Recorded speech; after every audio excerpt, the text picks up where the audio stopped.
Delta Sigma Theta Sorority Inc., the Stark County Alumni Chapter. I'm really excited to have these ladies here today. I had the pleasure of doing an event with them and the guys, the Omegas, just a few weeks ago on voter registration, census completion. I hope you guys have registered to vote by now, have completed your census because they moved the deadline back, and I hope you guys are ready to vote. If you haven't voted already, please make it a priority. Don't let anybody talk you out of it. Make sure you get out there and do it. But today there's going to be a very important discussion today on the health of black women. With everything going on in our society, they are a minority in a minority. They are facing many challenges, and I think so often we lose sight of the things that they're facing. We expect them to be strong, and it's an unfair thing. I mean, and so today I'm excited to allow these ladies to have this conversation on my platform. I am honored that they reached out to me and said, we want to do this. Can we collaborate? Can we work together? I'm excited to be here for it. So I am hosting, I am kicking it off for you guys this morning. What you guys are going to see is they're going to get on and they're going to do their thing. They're going to have this discussion. There's an amazing panel of ladies here today. I can't wait to listen. I can't wait to learn. As a husband of a black woman, as a father, I'm excited. So you guys come on in as you guys join the broadcast. We want to welcome you. Please feel free to make comments. That's how we know you're here. Say hello, say good morning. If you're a Delta, say hello. Let us know. If you just joined because you heard you want to be in on this discussion, we appreciate your participation. We appreciate you being here. Whether you're on Facebook, YouTube, LinkedIn, Periscope, wherever you're coming at us from, we appreciate you guys being here this morning, and we're excited about it. I don't want to take any longer. I want to welcome on our wonderful panel of ladies and the host of this wonderful discussion, Miss Dawn Pullen. I'm going to turn it over to the wonderful ladies of Delta Sigma Theta Sorority Incorporated. All right, Dale. Thank you so much for that amazing opening. We so appreciate you at Stark County Alumni Chapter of Delta Sigma Theta Sorority Incorporated. We appreciate your kindness, your platform, and all that you're doing to assist us to get the word out about women, biases, disparities, racism, and how it affects Black women in their mental health and their physical health. So today, as the MIDS Regional Day of Service, Delta Sigma Theta Sorority Incorporated, the Midwest region, has a day of service every year. And this is part of our day of service. And we are excited to discuss and have a conversation about Black women and what's going on here in our communities, in our states, and in our country that is affecting us, that is having impact on us, and that is sometimes silent and unspoken. So this morning we want to have a great conversation. We want our audience to engage, to leave questions in the comment box.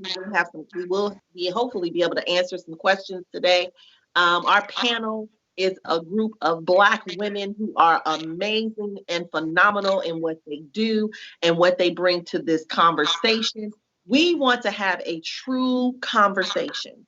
We don't want it to be, we're going to give you all these statistics and all these things. We want to have a true conversation of what it is like right now in America for Black women, for women who are thriving and striving to do what they need to do, and the challenges that we are facing right now in our country, in our communities, in our everyday lives. So I want you all to join in, be a part, and please leave comments. Leave questions in the comment box. The other thing I want to make sure that I say is that there is a survey link that you will see on the screen. If you go to that link and you fill out the survey, we will be giving out prizes randomly. So we have 5 prizes to give out. So if you want to be a part of that drawing, please fill out the survey. And we are looking forward to having that dialogue with you and just really having a conversation. I am not going to give a long drawn out speech about our speakers. I'm going to let them introduce themselves briefly. I give you guys 2 seconds, 2 minutes to do that so that we can go in and have our discussion and really give an opportunity to discuss and have engagement with each other about the topic of biases, racism, disparities, and its effects on Black women. So their mental health and their physical health. So let's start this conversation. I'm going to allow Dr. Pugh, if you want to introduce yourself. Morning. My name is Dr. Michelle Pugh. I live in Northeast Ohio here, living in Campbell. Um, I attended Youngstown State University and also the University of Maryland in College Park. I didn't know I was going to have to introduce myself. Okay. I'm sorry. I I taught for 10 years at Youngstown State University as a geography professor. I have started a business, Dr. Shell's Enterprises, where my main product is mango salsa. I live with my family. Um, I'm also part of Hope Community Services, a nonprofit, and we're also members of the Northeast Ohio Black Health Coalition. All right. Thank you, Dr. Pugh. Jessica, you want to introduce yourself? Absolutely. So first and foremost, I want to say thank you, Don, for the invitation to serve on this panel, and certainly to the Stark County Alumni Chapter of Delta Sigma Theta Sorority for hosting this event. And Dr. Pugh, I didn't know about that mango salsa, so we're going to have to talk online about that afterwards, just to, Absolutely. since you put that shameless plug in. But my work has broadly centered around working with youth and young adults, and so I lived out west for some time in the state of Arizona, working with youth and young adults out there, as well as some work in Stark County. And currently, I work for Northeast Ohio Medical University, NeoMed, within the center of the Ohio Program for Campus Safety and Mental Health. And so essentially, we work with campus stakeholders across the state promoting mental health wellness, as well as suicide prevention efforts. I'm also involved in efforts that promote health equity, including some other things in Stark County at Altman Hospital, language access services, so services to those who may not know English, English as a second language, and then in addition, serving on a few committees that are actively implementing cultural and linguistic competence efforts. So the Ohio Mental Health and Addiction Services, Disparities, and Cultural Competence Committee, as well as a few other efforts. So I'm excited to be here and to have the conversation about Black women and mental health. Thank you, Jessica. Dr. Smith.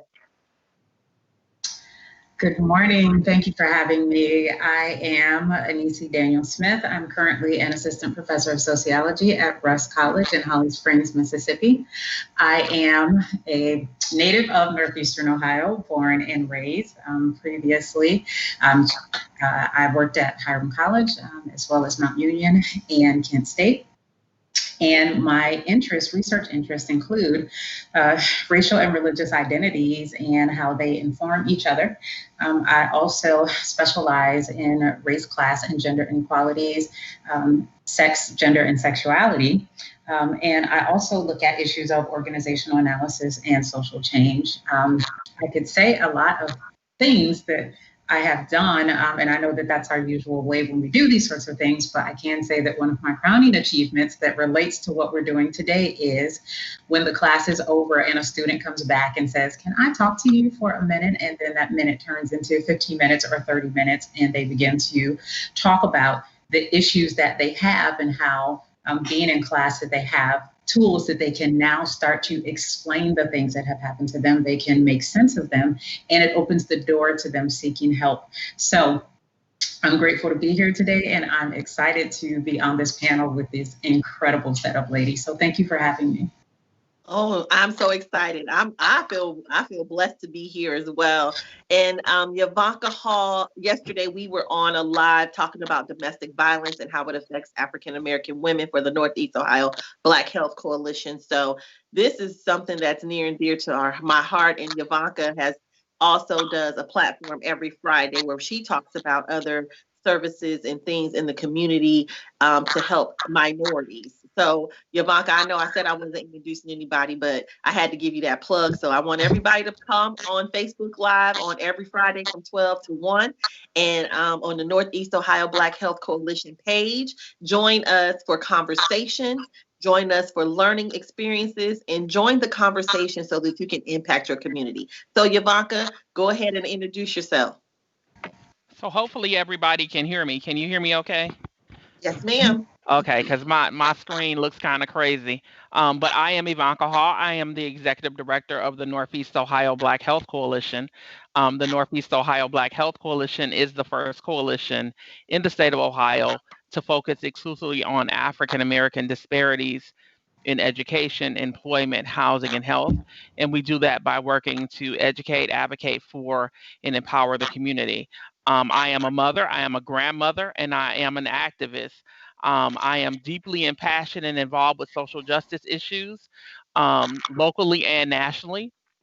I'm a member of numerous organizations, and I consider myself an activist, an influencer, a leader, a researcher, and a philanthropist. Um, I have an opportunity every day to raise hell for my community, and I don't have a problem doing it. So this is our panelist today, and I want to say thank you to all of you ladies for your dedication and the work that you're doing to empower and impact Black women and our community at large. So thank you for joining us. Don't forget, everybody, to fill out that survey. You can check the link at the bottom so that we can do those prizes this afternoon. So before we're going to start our discussion now, and one thing I want to ask all of you. You don't have to, we are not going to have take turns. We're going to just jump in and have this real conversation. Okay, so I don't want it to be all tight and stuffy. I really want us to have a real dialect and conversation about what it is to be a Black woman today in the racial climate that we have right now, with Black Lives Matter, with the Trump and the debates and the presidency going on, the elections that are coming forth. And then on top of that, how we can help take care of ourselves and all the things that we do as women alone. And then on top of that, the disparities that we suffer in our communities as Black women. So let's just dive into the conversation. And let me say this, I'm going to start it off. As a Black woman in 2020, with COVID-19, with being a single mother of 2 African American male children, as a entrepreneur, and as a person that thrives to assist and help people with mental health, because that is the field of work that I am in, is substance abuse and mental health. I am a counselor, substance abuse and mental health counselor. So this is something that I deal with on a daily basis, and I see the effects of it. And COVID-19 has definitely brought it to the surface and to the light so that the world can see what African American people go through, and especially African American women. So if you all want to speak to that, I just know that it's dear and near to my heart, because it's rough. It's rough in 2020, and people are losing hope. They're living in fear. Their anxiety is on 1,020 million, and they're wondering what's going to happen. So how can we, as individuals, as women of color, as activists, as people that have influence, what can we do to help, serve, and also empower? Well, well, Don, if I can actually just jump right in there and kind of get the conversation started. I guess what I'll just say is that pandemics, crises, any sort of situation like that can be stressful, right? And what we know is that everyone handles stress differently. Okay. And then I'll also say, related to COVID-19, there's something else that we know is that it has disproportionately impacted people of color. And when it comes to whether or not it's economic or health disparities, we know that women of color have an undue burden already to meet the needs of their families when it comes to COVID-19. And I know you say you didn't want to talk about the studies and the statistics, but I did want to highlight a recent report I actually just read the other day. And that report is from a group called McKinsey and Company and Lenin.org. And that particular study was regarding why 2 million women may drop out of the workforce. And what that particular study went into was that there are groups of women who are facing some really distinct challenges during this pandemic. And that group of women is, of course, seniors, of course, Black women or women in leadership, and of course, Black women. If we actually drill down further into that particular study, we know that there are particular struggles that are amplified for women of color, such as childcare issues, senior care, medication issues, just to name a few, let alone not talking about the struggles of anxiety created by these high profile incidents of the racially motivated incidents that we've seen across the country. So really what we have here with the COVID-19 on top of the economic and the health disparities really is a perfect storm for African American women. Really is some challenges that mental health challenges, anxiety challenges, childcare challenges, undue burdens that have rested on the shoulders of African American women. But yet there are opportunities too. So it's not an end all be all. And I like to just kind of kick it off to the rest of the panel to chime in just on some other things that they have also noticed in terms of COVID-19 disproportionately impacted women of color. This is Ivanka. So one of the things that we do know is that COVID-19 didn't shed the light anything that we didn't already know. Right. COVID-19 actually made other people now know what we've been talking about for years. The inequities in economics, the educational disparities, the housing disparities, all of the disparities that Black people have looked at and said, look, we got a problem and something needs to be done that has never been addressed correctly in any of our urban areas. And remember that most of our urban areas, we are the ones that govern them. And so if we cannot make sure that our communities are held up and the things that we need in order for us to have equity um, are continuously focused on by our folks, then it's going to be hard to try to reel other people in because they're like, well, why aren't you already doing it? And so I think that the part that needs to be shed a light on is the fact that um, many of these systems are so corrupt and so rotten to the core that the racism in these systems that we have talked about and that people try to make us believe doesn't exist. That's what COVID brought to light. Because for Black people, we already knew about the other stuff and we knew about racism, but COVID brought racism to light for other people who didn't even care about racism and how it impacted African Americans. So we talked about racism and access. We still have children who don't have access to the internet for internet learning. Like, are you absolutely crazy? Like, how can you educate children that don't have access to services, don't have internets, don't have computers, but their school system is continually asking for more money? Um, so we have to look at how schools are funded. We have to look at essential workers, the things that are going on with our essential workers that are mainly us. And then the things that go on with essential workers that companies may cut hours on. And now you cut my hours, but my bills are still the same. So now I'm struggling. And for these systems, I don't qualify for. And so we really have to understand those parts. We have like HUD made an announcement probably about 2 years ago that I think most African American women ignored because we said, oh, they would never do that to us, which was people who are on HUD approved housing, no matter what your income or lack of income is, they're going to have to pay for where they stay. It goes into effect next month. So now I have all these requests for money for people to have a place to live, because what's going to happen is in the middle of winter we're going to have people who lose their housing vouchers because they don't have an income. So we really have to understand that COVID didn't shed anything new for Black people. It just exposed to the rest of the people what we've been talking about for a long time.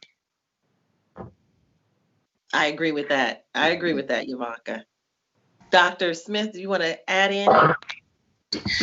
Um, I'm so glad to be on the panel with women who think holistically and comprehensively about these sorts of issues. And so I will keep mine short in that respect, of course, to leave room for Dr. Pugh. And then there's so many other things that we can talk about related to that. But I would like to add, having said that, in thinking about the effects on Black women, the already heavy burdens and responsibilities that go along with the emotional and physical labor of taking care of other people. And that caretaking comes in various forms. Of course, the family, which would be the obvious ones, but then the type of work that you disproportionately find Black women doing, much of that has caretaking attached to it.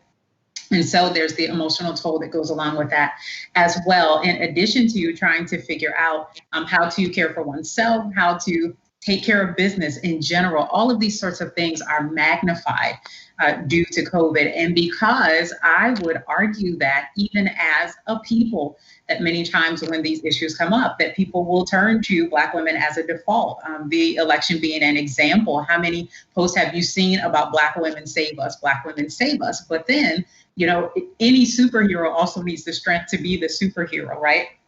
And so it's this expectation that Black women on a very large scale, federally, as well as in their communities, in their homes, et cetera, and even in their own brains, are expected to save themselves and then save other people as well. So there are these connected processes that go along with COVID-19, not to mention the disproportionate number of Black women who are taking care of their children alone, but that's a whole other conversation that we could have. So I will leave it there and leave room for Dr. Pugh. Okay.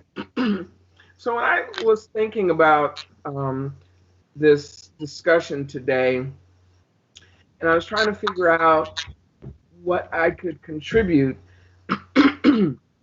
I think have to think about the role that women have, especially Black women, have played for over the years. And so the strong Black woman, we have to be the strong Black woman, the super mom, the superwoman who can do everything. Go to work, take care of the kids, take care of the house, take care of every other person in our life. So that goes back to the caretaking. But then there's no one who takes care of us. So the strong Black woman thing, it's a role. It's kind of like a role that we play, but there's no one there to boost us up, no one to take care of us, and it's exhausting. It is. It's been exhausting, right? And now in the pandemic, we're stuck at home. We're still doing the caretaking. How we work has changed. Maybe, more people are working at home. Now just starting to go back out into the workplace and work. Excuse me. But during the pandemic, it's taken a toll on our mental health, because most of us have been stuck inside with the people. So we've seen our role change, but we still need to keep up that strong Black woman. But what you don't see is the effect on our mental health, because we're doing so much for everyone else, and now we're even doing more in addition to what we had been doing before, and so it takes a toll on us mentally. We don't always get the support that we need emotionally, so that takes a toll on us. The stress of having to do it all and do it well and maintain that strong Black woman appearance, is stressful on our bodies, and so it even exacerbates the disparities even more. So the cardiovascular disease, if you've got cardiovascular disease, and the stress can make it worse, and so the opportunity for other types of illnesses um, can occur. And so we need to really take care of ourselves and our mental health. Because it's like we're the last ones we think of. I know it happens in my life, and I can't be alone. I searched strong Black women, and I found a lot of articles that all of the ideas that I had, someone else had put them in, put those words in print somewhere. And I was like, wow, you know, so I didn't make this up in my head. This it's a real thing. It really exists. I did find a study. I had to do this, Dawn. Liao and Yin published in Sage Journals the misunderstood schema of the strong Black woman, exploring mental health consequences and coping responses among African American women. What they did, it was an online study, and 222 African American women participated in the survey. What did I write down? Unrealistic standards. So, to be the strong Black woman, we frequently set unrealistic standards for ourselves and there's the sense of needing to be in control. As that in myself, I need to be in control a lot. So, we set unrealistic standards, and then when we don't meet them, then, that takes a toll on us. It takes a toll on our mental health and our perception maybe of who we are. So a lifetime of bias and racism and the conditions in which we exist have made us be strong Black women. That's the pattern. One of the articles I read spoke about a woman who was very petite, but during a fire was able to get the 7 children out of the house. Right? They clung to her, but she carried them all out. That's the kind of strength that we find ourselves trying to live up to. The strength that you can do anything, you can be anything, you only have to imagine it. But trying to live up to that constantly takes a big toll. So today I'm going to get pedicure and manicure. Mental health. If I can speak to this, because I was under the impression that you wanted this to be sort of a conversation, if that's okay to go ahead and respond to this. Okay. So something about what Dr. Pugh just said spoke to me, this notion of needing to be in control, which is a very valid notion. And so some of us struggle with that in ways that are not good for us. But then on the other hand, if we set this down in the context that we've been talking about in terms of mental health, that this need to be in control is sometimes necessary, because if I drop any of these balls, then everything is going to fall. So we make sure that we engage in this sort of hypervigilance about the things that are going on around us, because it's almost necessary, even to the point of we sacrifice our mental health, because as Dr. Pugh mentioned, and as everyone has mentioned, that if we don't do it many times, there's no one there to sort of swoop in and save us. And this is not to minimize the contribution of family and friends and lovers and spouses and, all of the people who do hold us up. But when it comes to the role of a Black woman, many times we are holding all of these things in tension at the same time and trying to figure out, okay, how do I keep this going and how do I keep that going? Because I don't have that alternate person or persons who I can say, here, take care of this little while. And then I come back and there's not a disaster attached to it, or, something that I have to clean up. And so we can be perceived as being very controlling or very demanding in ways that emotionally can be hurtful to us. But especially in the midst of emergency situations like what we're living in now, those control mechanisms feel very, very necessary, because we have few people that we can depend on where we can just totally step back and say, I just need a minute or I need some time. So it's a catch-22, because in some ways, so people denigrate us for, that demanding, all of the Black women tropes that go along with that. You're demanding, you always want to be in control, and you're this and you're that. But then the question also becomes, okay, so if I stop being that, then what happens?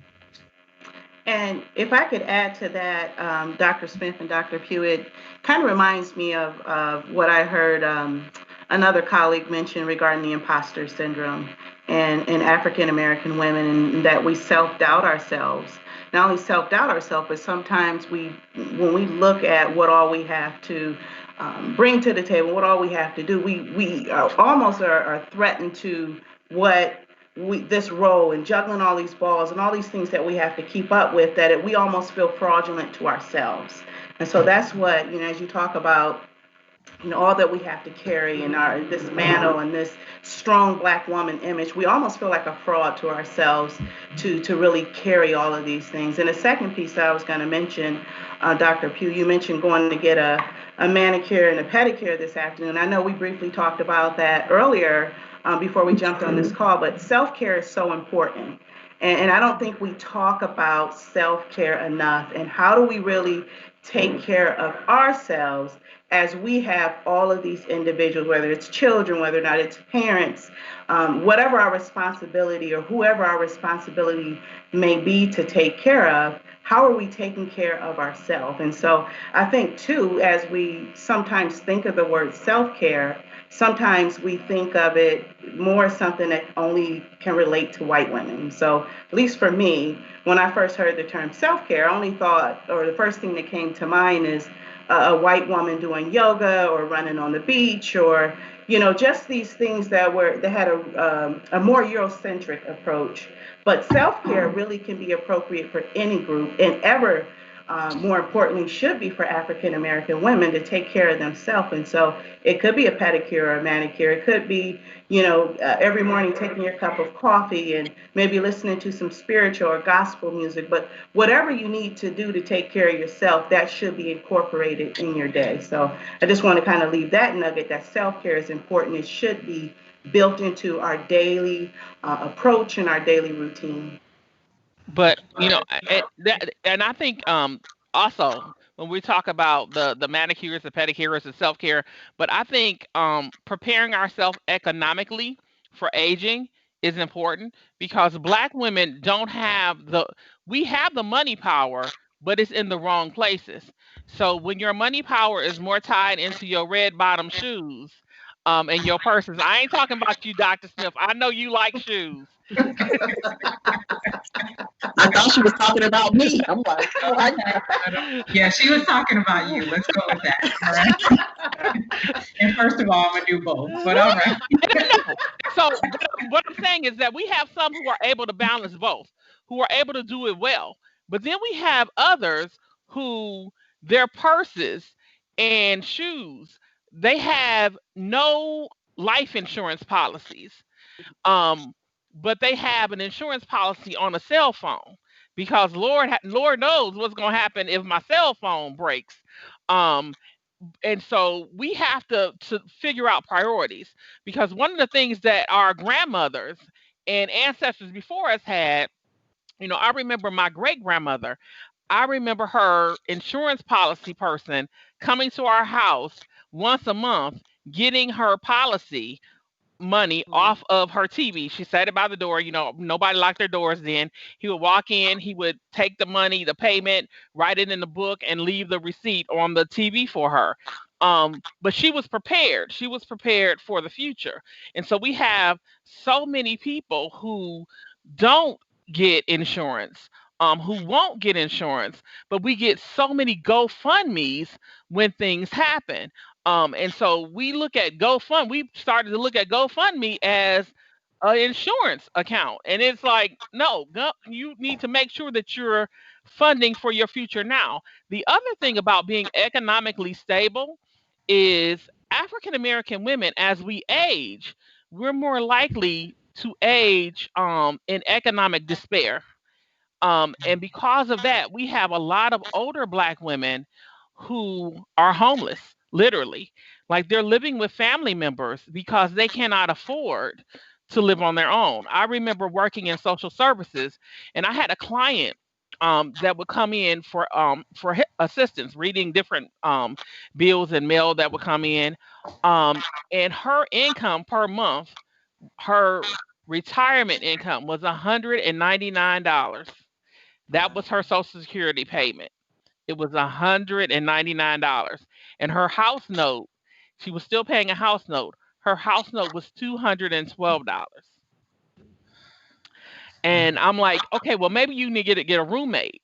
And she said, oh, I would never live with anybody. I could never live with anybody in my house. And I said, but you don't have enough income in retirement in order for you to maintain the house.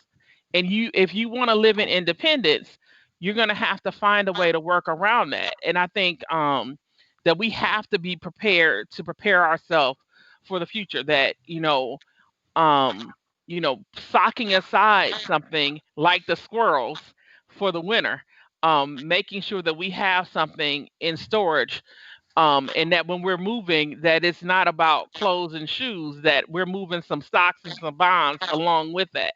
And so for me, as a woman who works for myself, that's important to me because in order for me to work for myself, I've used a lot of my retirement income. So now I'm like, okay, so how do I make sure that I have what I need when it comes time for me to retire?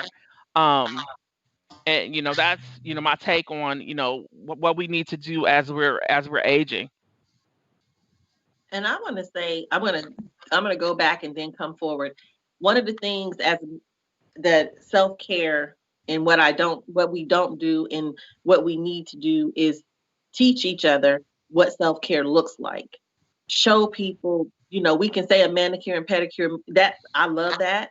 And that works for some of us. But one of the things that self-care means is mentally stepping out and taking care of yourself mentally. And what we do as African American women or people of color, we don't want to go to counseling. We that's taboo. We don't want to talk nobody our business. We keep family secrets, which also causes undue stress, unnecessary anxiety, and you already have all the stuff that you're dealing with, but you're not willing to seek help or assistance with that. And that's one thing because we're super women, and sometimes we don't ask for help. Even sometimes when the help is readily available, we try to do it all. And you don't have to. You can be a super woman with assistance. And so what I've learned, I know this is what I used to do. I wouldn't ask for help. I would try to figure it all out on my own and handle 20,000 balls, juggling them in the air. And I did it, but I was overstressed. I was wore down. I was exhausted. I was mentally exhausted. I would have crying spells, not know what was going on. And then I realized that I needed to ask for help. And there's nothing wrong with asking for assistance. Doesn't make you less super. It makes you human. It makes you a woman. It makes you a person that we all have to depend on people and have some type of access to something that will give us some empowerment. So I want to put that plug in is if you are struggling, there's nothing wrong with asking for help. There are people that will help you with your mental health. I went to a counselor. There's nothing wrong with it. Sometimes it's just to just vent and get things off your chest so that you can have a clear head and a clear perspective of what you can move forward in doing and what balls you really need to juggle and what things you need to set aside for that moment. Not that you can't do it, it just may not be in this moment. And so I want to encourage people to take care of your mental health. Make sure that you're reaching out. There's nothing wrong with asking for help. It doesn't make you less of a woman. It doesn't make you less strong. It doesn't make you less super. It just, every superhero has a sidekick or some super. They got, that they didn't take over Wakanda without an army, and so sometimes you have to get some people around you that will help you through this process. And we do need to start focusing on our finances and building wealth and having a future and making sure that we have things in place that when we grow older, because we all will, that we are taken care of. And our children, we're not a burden in adding that stress to our children. And because my daughter, she probably put me in a nursing home, y'all. No, I'm just joking. But I would hope not, because I took good care of her. But these are the types of conversations we need to have. Even with my clients, I say, why are you doing that? Who said that it was necessary for you to carry 10 balls and bounce off, juggle all this stuff? Pick those things that are most important in this moment and move forward in the moment. And some things we have to progressively do. So I just wanted to put that in there. And I also want to say, please fill out the survey. We have gifts and prizes. We'll do them. We have maybe about 15 more minutes left. I want us to really get into. Did I say something in you? Because I know y'all be saying stuff. So Don, I wanted to add just one more piece as you encourage mental health, and I'll just say this really quickly. In my work with youth and young adults, and specifically students in college, one of the things that I hear a lot is that there are not a lot of providers that they relate to, not a lot of providers that they feel that look like them, and they want to be served by someone who they feel as though they can be comfortable with, and that if they did share something that they would definitely relate. And so I recently stumbled upon a website, therapyforblackgirls.com. And so my understanding is that website helps to make a connection to another therapist, African American in particular, for individuals who are looking to connect with people like them, another African American therapist. So I just want to mention that it's important that you find a trusted, culturally competent therapist, someone that understands your feelings, or you feel will understand your feeling in navigating you being a strong Black woman. So I just want to kind of put that plug in. Can you put that in the comments? Oh, we on Skype. Sorry. And Dr. Pugh, I also need that research. I need your research, Jessica, and Dr. Pugh's research. If you can email that to me so I can put it up on the website. Sure. That would be great. I also wanted to say that the strong Black woman and trying to maintain that can also have an effect on our daughters, our young girls, because it's difficult. It can make life difficult for them because they may feel that they also have to try to be that, right? Sometimes being the strong Black woman can be a burden, which also can affect our mental health. And I've got stress that leads to cardiovascular disease, which can be exacerbated by the mental health, and then the lack of self-care in all of this, for every part of our life. So yeah, it's important. So I'm gonna get that link for you, and I'll send it to you now. Okay, thank you.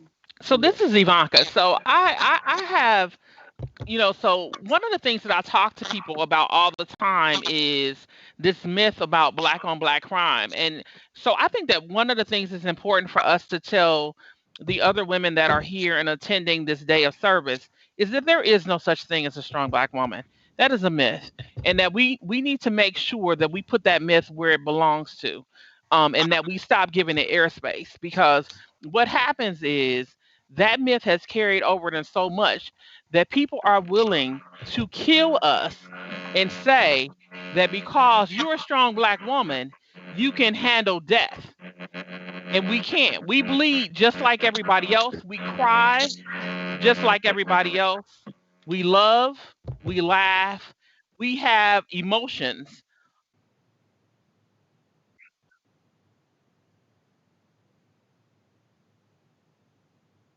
Know what's going on.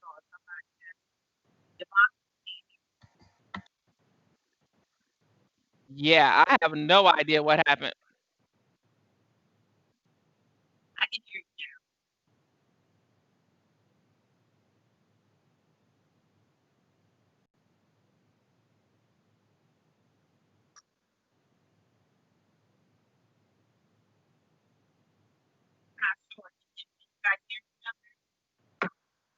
Can't hear you.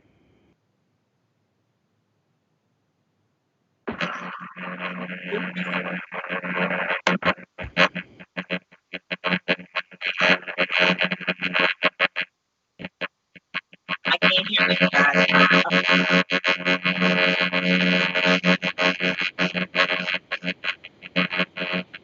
I'm not quite sure what's going on.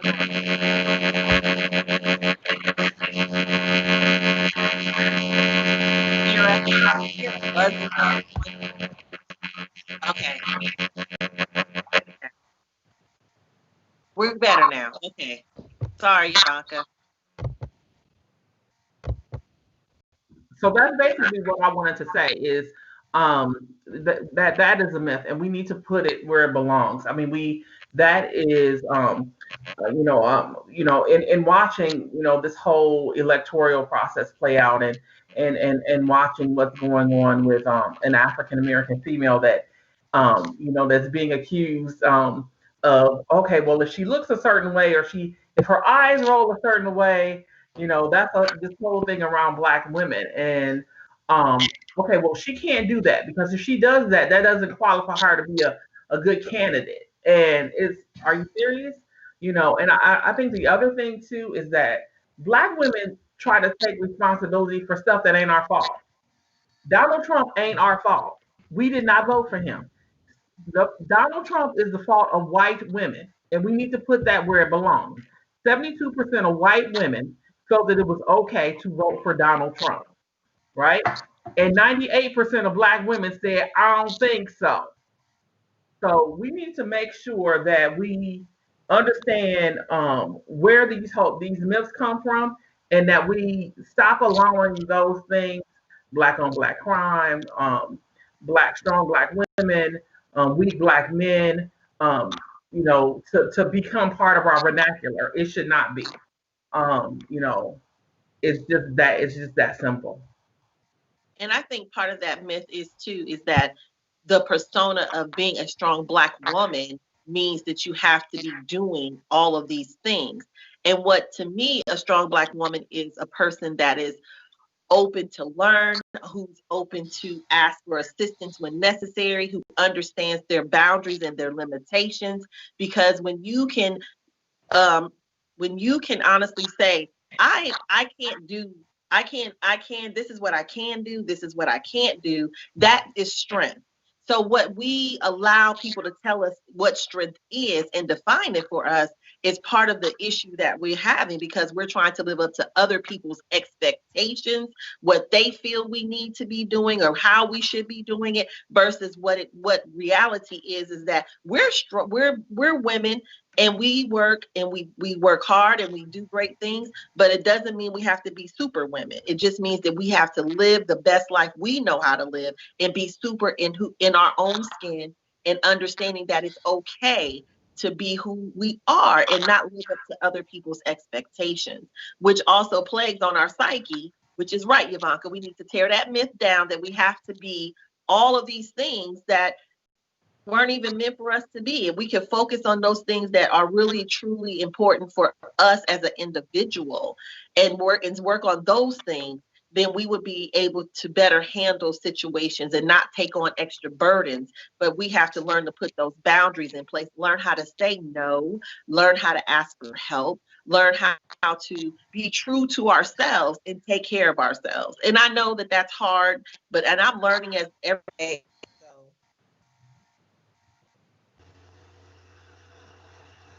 But I'm learning every we day. just need to call out racism as it is and just say, this is a result of racism, and it don't have nothing to do with any of the other stuff. Like, if you did all that you can do with all that you have, if equity is not there, and that if racism, flat out, systemic racism, has caused African American status in education, employment, housing, and health to suffer. Not because of anything we did, but because we have systems that are racist to the core. We have healthcare systems that completely fail us from the time we pull up in the parking lot to the time we leave the building. You know, we have educational systems that fail us from pre-K to high school. You know, we have employment markets where people are fighting about paying us a fair wage. Do you understand the $600 uptick in the unemployment? The reason people are mad is because it was a living wage. Rich people are mad about paying poor people a living wage. $600 is $15 an hour for 40 hours a week. Do you understand that these people are arguing about whether you have the right to live? So they don't care about any of this other stuff. What these people have problems with us just being. Do you understand that in 1865, when we were emancipated, their hope was that we would just die. And we didn't. We lived. And because we lived, they are pissed. So right now we got systems that's trying to get to us by any means necessary. So they're willing to come at our kids. They're willing to come for our boys, our girls, our men. They're willing to come for us, whether it's mentally, whether it's physically, whether it's spiritually. We are under attack as a Black community. Black women first. Because you know why? Because we have always protected our Black men. Whew, I feel like I'd have been to church. and Don and Ivanka, I'll just add, you're absolutely right. And when we talk about the unique mental health needs facing communities of color, we have to first acknowledge that it really is the historic causes of the legacy of racism, economic stressors, and certainly the systemic failures that contribute to our current mental health struggles. So 100% agree. I'm going to take a few seconds. Do we have any questions, Lucas, that we need to answer? Or I see people dropping the mic and doing all kind of stuff on Facebook, y'all. Yes.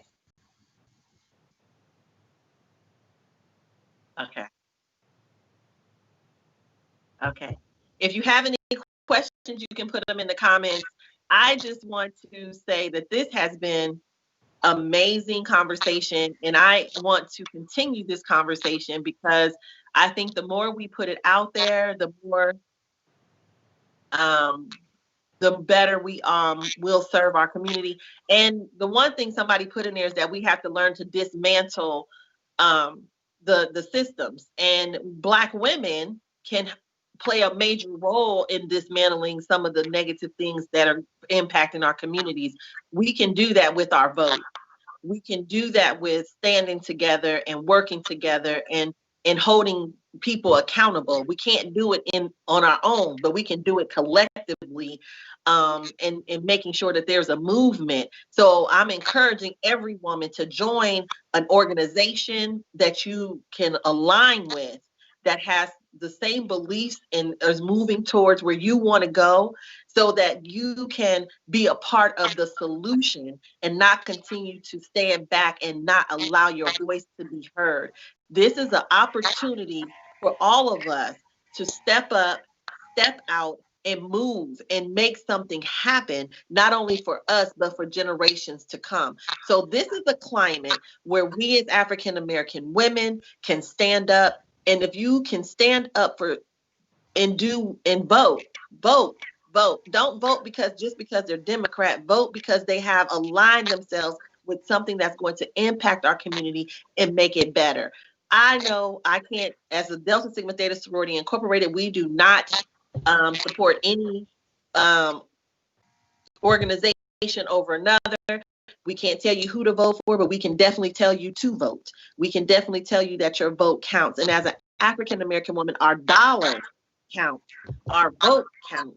And you know what? We have an opportunity in 2020 to change the trajectory of our country with our vote. Your vote is necessary. You're align yourself with an organization that you can help move an agenda forward that will better our community and be a betterment for all of us. So I am excited. I am thankful for each and every one of you that came today. Your input was great. And this, everybody saying this conversation needs, we got to do it again. So I want to remind everybody, vote, not an early vote. Yes. I'm concerned about absentee and putting it in the mail and all of that. I went early voted, and here in Mahoning County, they have a drive-through voting. You pull up in your car, they come to your car, take your driver's license, they bring you the ballot, and then you complete it, put it in the envelope, seal it, and they take it back inside. I don't trust the mail system. But I think that when we talk about voting, we have to be honest, ladies. We have to stop voting a ticket. We have to study candidates and look at what they stand for in our community. We are voting for a lot of judges that are racist, right? And so we have these judges that are determining the fate of our sons and our daughters who want our sons and daughters locked up behind bars. So stop voting a ticket. Vote for the best interest of your community. And remember that since there was an ability to vote, Black people always voted.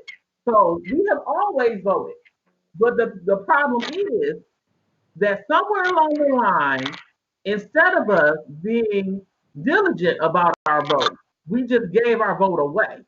And we need to stop giving our vote away and make sure that we're studying these candidates and not having people come to our churches and come to our organizations. The only time they want to come is when it's election time, and they want to tell us what their agenda is. We need to tell them what our agenda is. And if you're not willing to follow our agenda, then you're not getting our vote. So what I say to everybody and what I say to my team is the cure for Black trauma is justice. And that's what I want, justice. That's it. Yes. Does Dr. Smith or Jessica, do you guys have any closing remarks you want to leave the people with? Because we're just about out of time. Sure. I'm a systems person, so what Ivanka had to say absolutely resonates with me.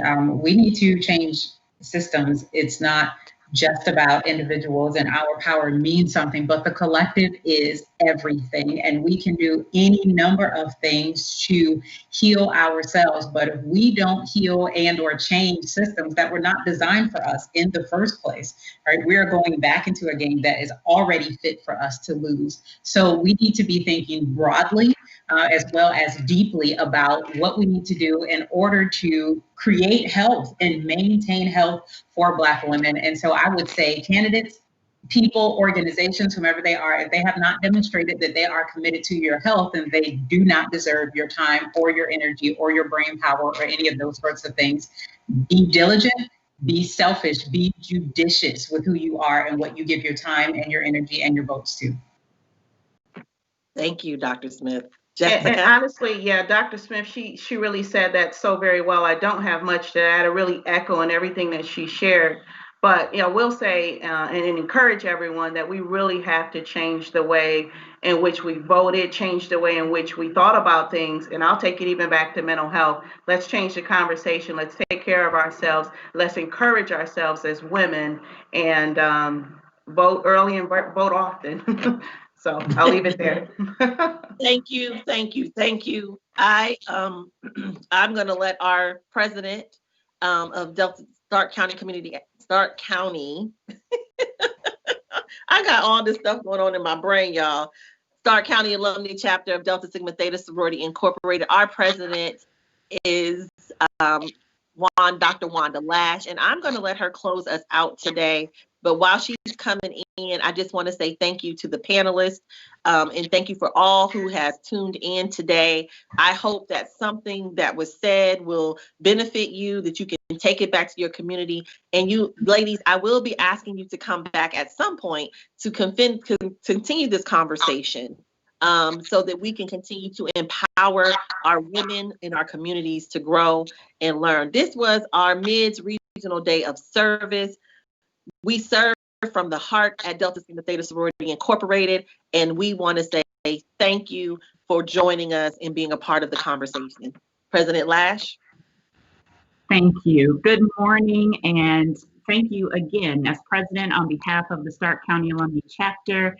Thank you to Lucas Live Media for providing the platform for our chapter to conduct our Midwest Impact Day of Service. Chapters across the Midwest region are conducting programming today, so we appreciate you. Thank you to Soror Don Cullen for moderating the conversation today, your leadership with this event, and the Physical and Mental Health Committee as well. Thank you to our panelists for your willingness to participate, the sharing of your expertise, the sharing of truth for us today.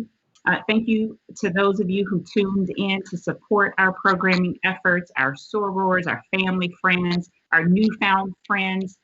Thank you. I trust that you received the many nuggets that were dropped by our panelists today. I can't even restate them or go through them all, but now that we are all more informed about issues that pertain to Black women and our community in general, we need to support each other, right? Support ourselves through self-care, stand up, take responsibility for our place in this life to change the systems that continue to oppress. That's our responsibility, right? So now that we're more informed, there is a call to action. And I guess I'll leave you with one question, and that is, what will you do to serve? So thank you. Thank you guys. Have a fantastic day. I want to remind everybody, click the link, complete the survey to put your name in for a drawing. We have prizes, prizes, prizes. So thank you all on the behalf of our committee, of our sorority. We appreciate you and look for something in the mail from us. Thank you. Thank you. Bye, everybody. Thank you.